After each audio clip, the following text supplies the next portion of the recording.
Tu penses que ta vie est finie après une trahison? Qu'après l'humiliation, il ne reste plus que le silence et la honte? Moi aussi, je le croyais, jusqu'à ce jour où tout a basculé. Ce que j'ai vécu, personne ne m'y avait préparé. Et ce que je vais te raconter maintenant pourrait bien réveiller quelque chose en toi. Alors, reste jusqu'au bout, parce que cette histoire, c'est peut-être la tienne. J'avais 27 ans. Je venais juste de finir mes études classiques.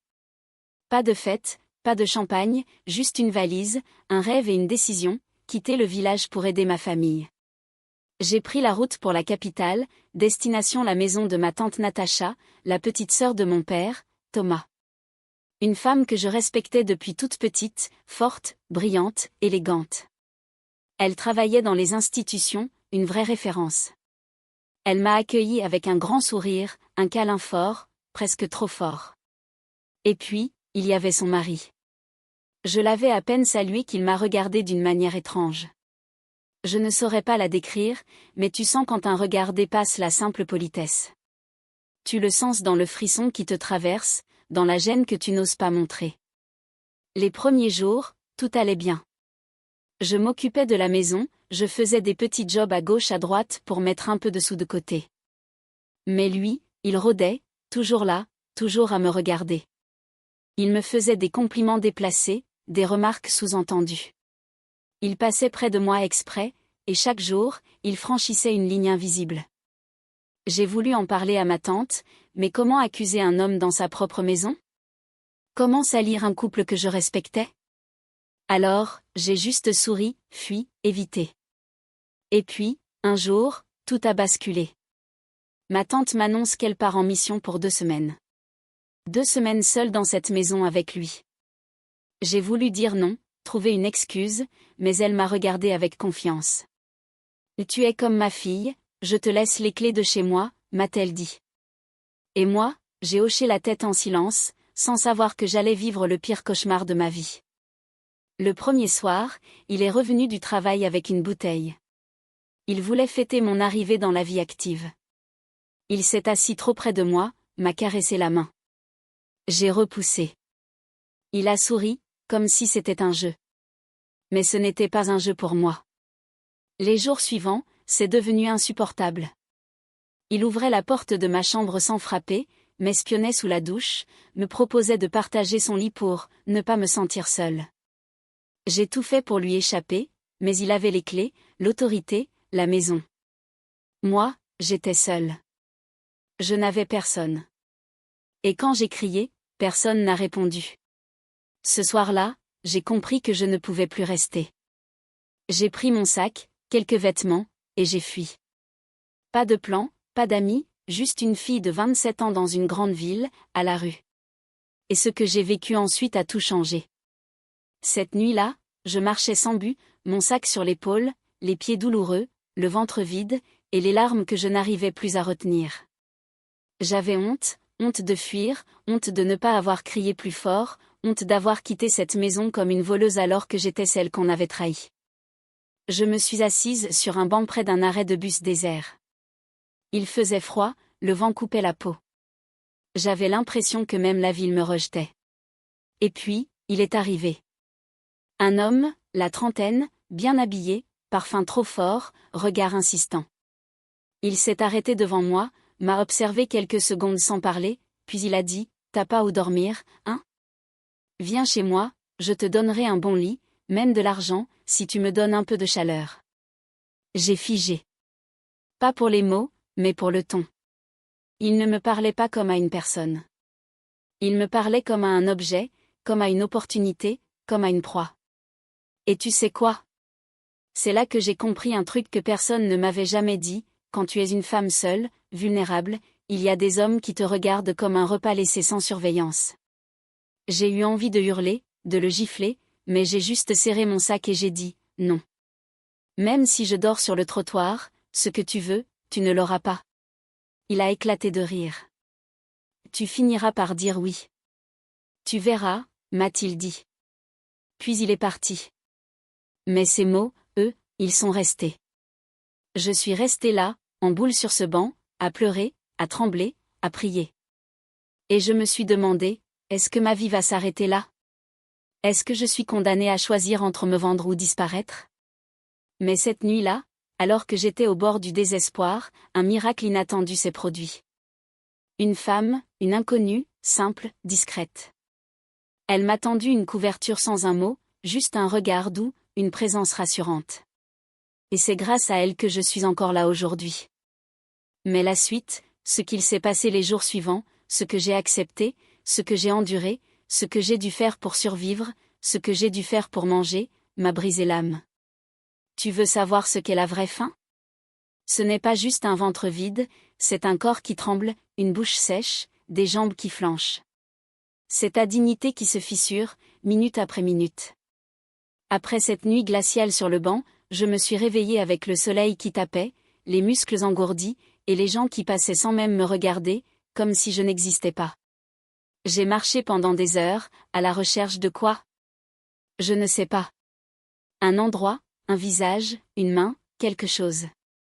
J'ai demandé du travail, n'importe quoi, nettoyer, porter, cuisiner. Personne n'a voulu d'une fille sans adresse, sans papier en ville, sans rien. Et puis, j'ai croisé Fatou. Elle vendait des beignets au coin d'un marché. Elle m'a observée, silencieuse, puis m'a dit, « T'as faim? Assieds-toi, mange. Tu pourras m'aider après. » J'ai mangé en pleurant, mais ce que je n'avais pas compris, c'est que rien n'est gratuit, même quand ça semble plein de bonté. Après 2 jours à l'aider, Fatou m'a dit qu'elle connaissait un plan rapide pour que je me fasse de l'argent, que je n'avais qu'à rester jolie, sourire un peu, et laisser faire, que je pouvais gagner plus en une nuit qu'en un mois de beignets. J'ai refusé. Elle a haussé les épaules. Alors, crève. Ici, c'est comme ça, m'a-t-elle répondu. Je suis partie, encore. Mais tu sais, quand tu refuses les compromis faciles, tu paies cher.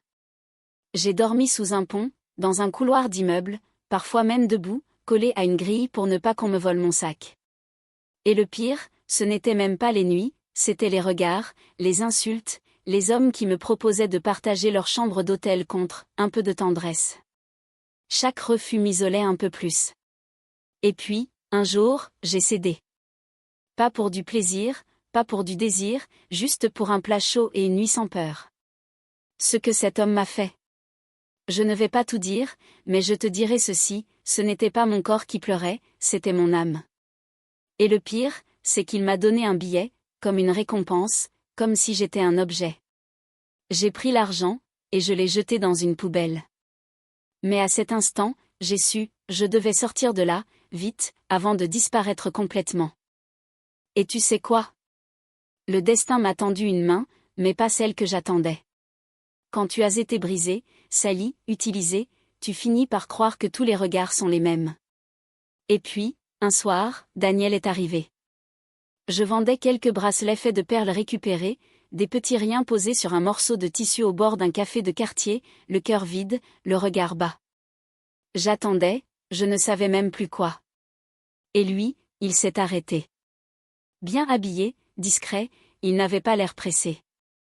Il a pris un bracelet dans ses mains, l'a tourné doucement, puis il a levé les yeux vers moi et m'a dit, « T'as pas juste fait un bracelet, t'as mis ta douleur dedans. » Je n'ai pas su quoi répondre.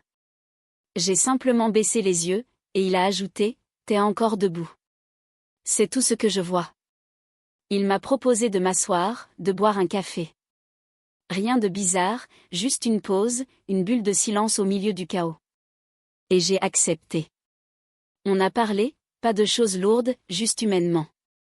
Il s'appelait Daniel, il avait 39 ans, il gérait un petit atelier de design dans le quartier.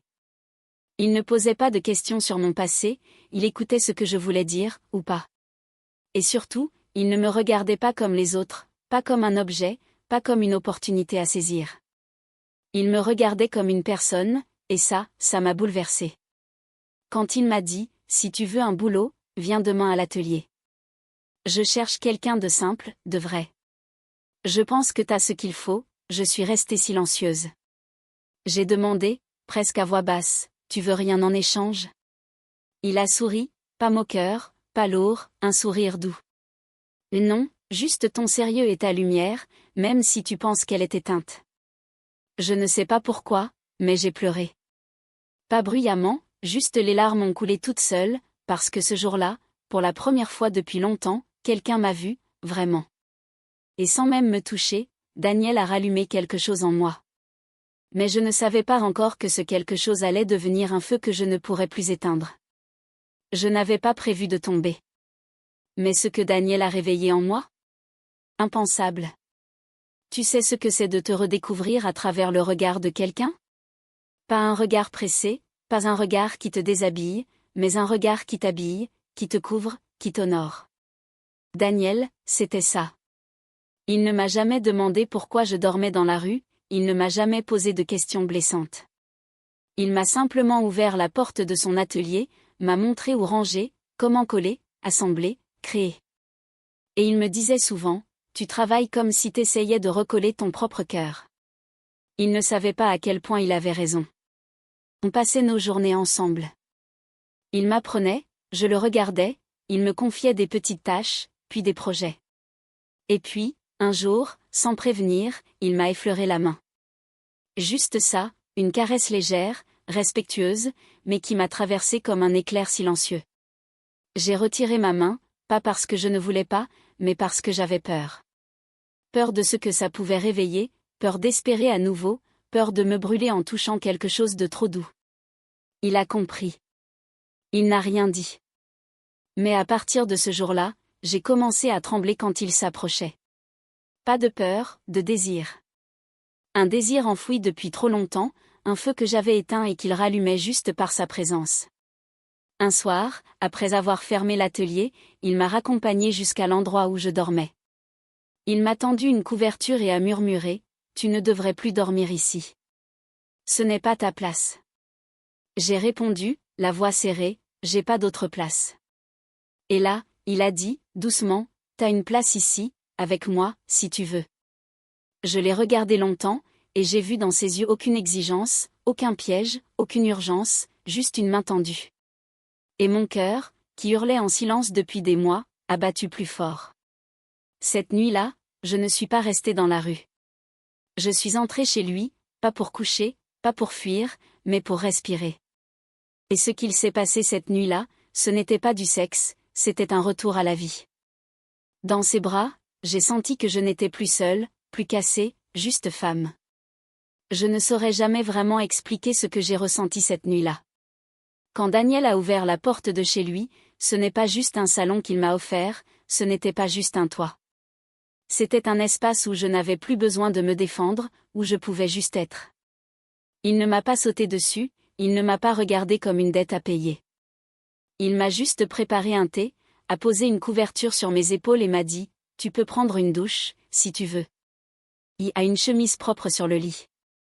Et tu sais ce que j'ai fait? J'ai pleuré. Pas fort, pas bruyamment, mais les larmes ont coulé sans que je puisse les arrêter, parce que ça faisait si longtemps qu'on ne m'avait pas traité comme ça, avec cette forme de tendresse douce, sincère, désintéressée. Je suis allée sous la douche, et sous cette eau chaude, pour la première fois depuis des semaines, je me suis regardée. Vraiment. Mon reflet dans le miroir m'a surprise. J'avais changé. Pas physiquement, non, mais dans les yeux, il y avait autre chose, une lumière, un éclat fragile que je pensais éteint à jamais. Quand je suis sortie de la salle de bain, Daniel était encore là, assis, à m'attendre, calme. Il m'a souri. Pas un sourire d'envie, pas un sourire de conquête, un sourire de paix. Il s'est levé, s'est approché doucement, et m'a demandé, « Tu veux dormir dans la chambre ou sur le canapé? C'est comme tu veux. Je veux que tu sois bien. » Et là, j'ai fait un pas vers lui. Un seul. Mais c'était un pas immense, parce qu'à cet instant, je n'avais plus peur. Je me suis approchée de lui, j'ai glissé mes doigts contre les siens, et j'ai murmuré, « Je veux juste sentir des bras autour de moi. » Pas pour le plaisir, juste pour ne pas m'effondrer. Il m'a prise contre lui, lentement, avec douceur, sans geste brusque.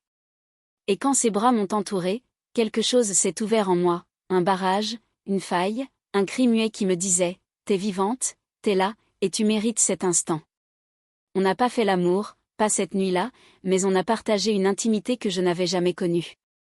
Il a caressé mes cheveux, il a posé ses lèvres sur mon front, il m'a chuchoté des choses simples, « t'es forte, t'es belle, t'es en train de renaître.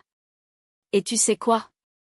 Je l'ai cru, pas parce que j'avais besoin qu'on me le dise, mais parce qu'au fond, moi aussi, je voulais y croire à nouveau. Je me suis endormie dans ses bras, et cette nuit-là, pour la première fois depuis très longtemps, je n'ai pas rêvé de fuite, je n'ai pas pleuré dans mon sommeil, je n'ai pas tremblé en entendant un bruit dehors. Cette nuit-là, j'ai dormi comme une femme aimée, et non plus comme une survivante. Le matin, quand j'ai ouvert les yeux, Daniel m'a simplement regardé et m'a dit, « Tu sais, parfois, la vie casse tout, mais elle laisse toujours un fil pour recoller. Peut-être que t'es ce fil pour moi, et peut-être que je suis le tien. » Je n'ai rien dit, j'ai juste souri. Mais à l'intérieur, quelque chose explosait. Je n'étais plus une ombre. Je n'étais plus une fille qui fuit. Je n'étais plus celle qui endure. J'étais en train de revenir, et Daniel avait rallumé ma lumière. Et ce qu'il m'a offert ensuite a guéri des blessures que je cachais depuis l'enfance. Tu sais, il y a des cicatrices qu'on porte depuis l'enfance, des blessures invisibles, celles qu'on ne montre à personne, celles qu'on recouvre de sourires, de silence, de force. Moi, j'avais appris à me taire très tôt, à encaisser, à survivre, à ne jamais rien demander pour ne jamais être déçu. Mais ce que Daniel m'a offert, ce n'était pas juste un lit, une attention, une épaule. Ce qu'il m'a offert, c'était le droit de respirer sans avoir à me justifier. Il ne m'a jamais posé la question, « T'es tombé si bas, pourquoi ?» Non, lui, il me disait, « T'es relevé, c'est ça que je vois. » Et tu sais ce qui m'a bouleversé? C'est qu'il me regardait comme si j'étais entière, alors que moi-même, je ne me sentais que par morceaux. Jour après jour, il m'a redonné confiance, pas à coups de grandes déclarations, mais par la constance. Il m'écoutait, même quand je ne parlais pas. Il devinait mes silences. Il sentait quand mes démons revenaient me hanter, et il ne cherchait pas à les fuir.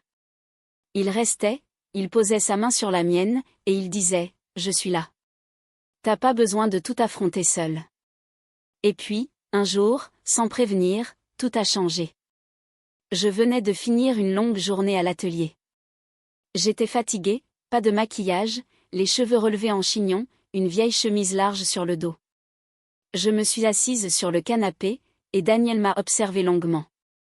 Puis il a murmuré, presque à voix basse, « T'as jamais été aussi belle. » J'ai ri, un rire nerveux, presque gêné. Et il a insisté, « Je te regarde chaque jour, et chaque jour, je tombe un peu plus. » Pas dans un fantasme, mais dans une évidence. J'ai senti ma gorge se serrer, parce que j'avais attendu ça toute ma vie sans jamais y croire. Et cette nuit-là, quand nos corps se sont enfin rapprochés, ce n'était pas de la passion sauvage ou une envie incontrôlable. Non, c'était deux cœurs qui se reconnaissent, deux âmes qui se retrouvent. Il a pris son temps. Chaque geste était un soin, chaque caresse une guérison, chaque baiser une réponse à une question que je n'avais jamais osé poser. Je n'avais jamais connu ça, pas ce genre d'intimité, pas cette lenteur, pas cette manière d'aimer qui ne prend rien, mais qui donne tout. Quand il m'a tenu contre lui après, dans le silence, sous les draps, la tête posée sur sa poitrine, il a dit quelque chose que je n'oublierai jamais, « Je ne veux pas réparer ton passé. Je veux juste être celui avec qui tu construis un futur où t'as plus besoin de fuir. » Et là, tout en moi s'est effondré, les murs, les armures, les fausses forces. Je me suis laissé aller. Je me suis laissé aimer, vraiment. Et tu sais ce que j'ai compris? Que ce n'était pas lui qui m'avait sauvé, c'est moi qui m'étais relevé. Mais c'est grâce à lui que j'avais enfin accepté de me regarder comme une femme complète, pas une victime, pas une erreur, pas un corps souillé, mais une femme vivante, lumineuse, désirable, présente. Aujourd'hui, quand je repense à tout ce que j'ai traversé, je ne ressens plus de haine. Je ressens de la force, parce que j'ai connu l'enfer, mais j'ai aussi connu un amour vrai, un amour lent, sûr, profond. Et si je raconte tout ça aujourd'hui, c'est pour toi, là, qui m'écoute.